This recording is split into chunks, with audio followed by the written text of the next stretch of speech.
was one of the earliest and arguably one of the best specials the trio ever did, travelling through Europe to find the perfect driving road. JC was in a Gallardo, James May was in a track-prepped Aston, and Richard Hammond was in one of these.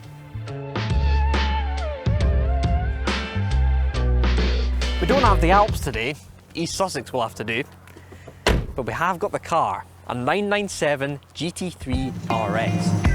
It's not green like Richard's was, but how about this orange with the black Nomex bucket seats? I like to call it the Raichu spec. I'll admit, watching that episode as a kid, I thought Jeremy had chosen his car perfectly, James May had chosen unbelievably badly, but Richard's choice I found a little bit boring, and I think that's quite a common thing with youngsters, finding Porsches just a bit dull. But looking at this thing today, I think that opinion is about to change. This is a 2007 car supplied by our friends at Paragon here in the UK, and it's a track car that's supposed to be equally happy nipping back and forward from the local butchers. What makes the RS super special is it's so lightweight, mostly down to this carbon fibre rear wing, plastic rear window and plastic engine cover. But what makes this car so revered is this under here. It may not look like much, but this is the coveted Metzger engine, which is a bit of a weird name really, because Hans Metzger breathed on pretty much every single Porsche engine from the 1960s onwards. But the thing that makes this special is its illustrious heritage, which I'll get to in a bit. Before I see what that flat six can do, these videos would not be possible without a sponsor, so I'd like to introduce you guys to Rec Watches, and specifically this one. You may have noticed in previous videos that I'm into quite simple retro designs, so this is a bit of a departure for me, but it does have a very cool story behind it. This is Rec's 901 GW Carbon Exoskeleton watch, inspired by Gunter Works' stunning Porsche 993 911s. They have literally taken the carbon fibre from the build process of original Gunter Works Porsches and sculpted it into the casing of their watches. That is what Rec watches are all about, salvaging bits and pieces from icons from around the world and creating very pretty things like these. There's a Swiss-made chronograph within, and the 6-piece case is developed in-house, featuring all of those Porsche bits. And the colour scheme matches the carbon Exoskeleton 993. Rec Watches has also made another Gunter Works watch called the GW Chelsea, which again takes inspiration from one of the Gunter Works cars.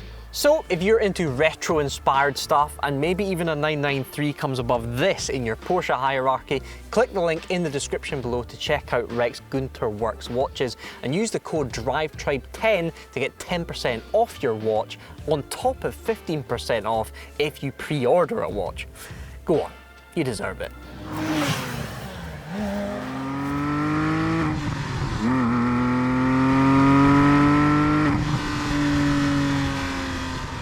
The origins of this car's engine then. That block back there is the same block shared roughly with the 911 GT1s of the 1990s, which itself was derived from the flat six engine that you'd find in the Porsche 962 Group C cars of the 1980s. What makes this engine a lot different than a normal road car engine is the fact that it has a dry sump system. Now in a normal car, you have a sump which contains oil and that is then pumped up and around the engine. This car has a specific oil reservoir that's elsewhere in the engine bay. The oil is then pumped from that reservoir around the engine to keep everything lubricated. Now the reason they went for that is because if you have a normal sump in something like a racing car or even a track car, the high cornering speeds and the G-forces that are created can mean that the oil sloshes to one side and starves part of the engine of oil. Now if you do that for too long, you're going to have some pretty serious damage. So a dry sump system means that oil is pumped all the way around the engine at all times so that everything is lubricated no matter what you do. And that dry sump system shows just how seriously Porsche were taking this engine and this car.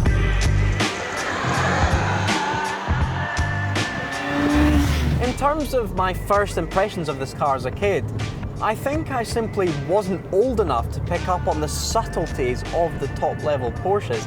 Now that seems silly to say considering the rear wing on this thing and the colour of it, but back in the day, A car needed to look like the Zonda or the 4GT or a Diablo to really catch my eye. This just looked like another Porsche. It looked like every other 911 I'd ever seen. Yes, the one Hammond had was green, but compared to the Gallardo and that crazy Aston, it just didn't seem like anything special. Then you find yourself in one, you find yourself in second gear and a nice stretch of country road, and you give it some. And it all makes sense. I'm just back from North America having driven that Dodge Viper, and the difference in the engines, that is a big muscle car engine really. Well, this has that European refinement, that silkiness. It's still revved, but wow, is it smooth. The reasons Richard Hammond will have loved this car. First of all, the steering. Porsche, back in 2006, clearly perfected steering. Every car since this one should have the exact same steering as this. It does not get any better.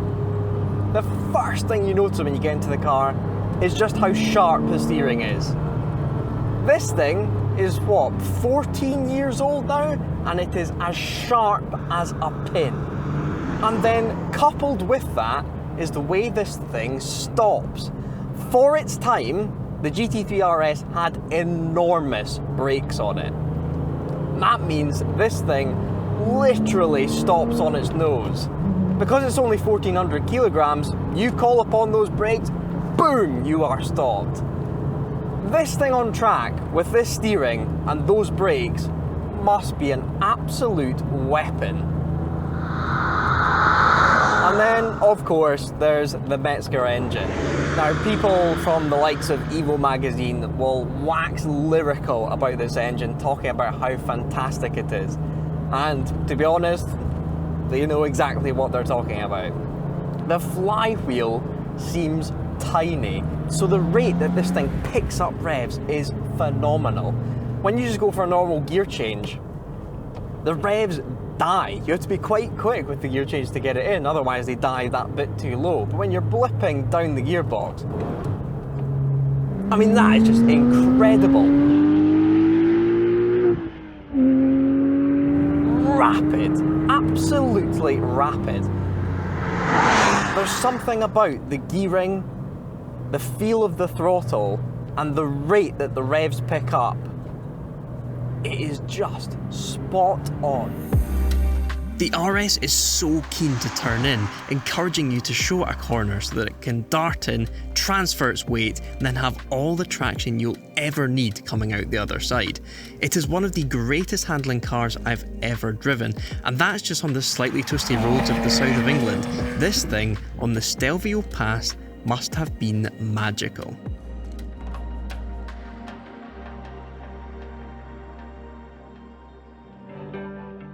So I like it, Richard Hammond likes it. Jimmy Broadbent, what do you make of this? It's alright.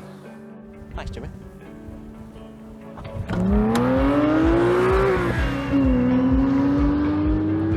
The one thing I would pick up Hammond on is the road trip ability of this car.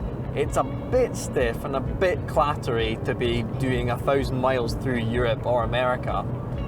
Saying that, I'm not sure how much more comfortable a Gallardo Superleggera or that Aston would have been. Maybe this one would have been the call out of those three.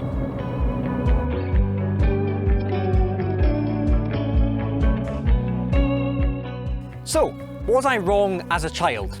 Yes. Was Richard Hammond right to choose this car? Yes. If you like this video, give it a thumbs up. I've been Mike, and don't forget to subscribe to Drive Tribe.